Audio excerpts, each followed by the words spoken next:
তো hello guys, আজকে আবার নতুন একটা ভিডিও নিয়ে চলে এলাম। কেননা তোমাদের ভালোবাসা অনেক অনেক অনেক ভালোবাসা দিচ্ছ, ওই জন্য নতুন আর একটা দেখলাম যে কী দেখানো যায়। যাই হোক, অনেক দিন ধরে ভাবছিলাম, তো নতুন এক ভিডিও নিয়ে চলে এসেছি আর একটা।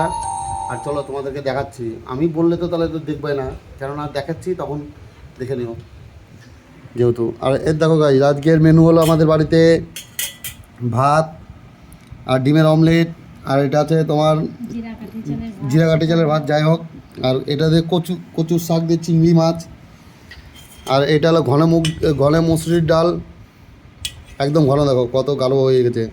আর এটা আছে তোমার চিংড়ি মাছ দিয়ে চিংড়ি মাছের চচ্চড়ি। যাই হোক, আর এই আমার ওয়াইফ রান্না করেছে। তো বলো আজকে রান্না করে কেমন লেগেছে? ভালো লেগেছে। আর সবাইকে হাই করে দাও, আর বলে দাও সবাইকে যে ভিডিওটা লাইক কমেন্ট শেয়ার যেন করে দেয়। ভিডিওটা লাইক কমেন্ট শেয়ার করে দিবা। আরে দেখো গাইস, এর সঙ্গে চাটনি তো বেশি খায় না, ওই একার জন্যই করেছে, মানে বেশি খায় না বলে ওই জন্য একটুই করেছে, নষ্ট যেন না হয়। যাই হোক, আর গাইস হ্যাঁ, এরকম নতুন নতুন ভিডিও দেখতে আমার চ্যানেলটা অবশ্যই ফলো করে নিও। আর ভিডিওটি ভালো লাগলে লাইক কমেন্ট শেয়ার অবশ্যই করে দিও। দেখা হচ্ছে তোমাদের সাথে নেক্সট অন্য আরেকটা ভিডিওতে।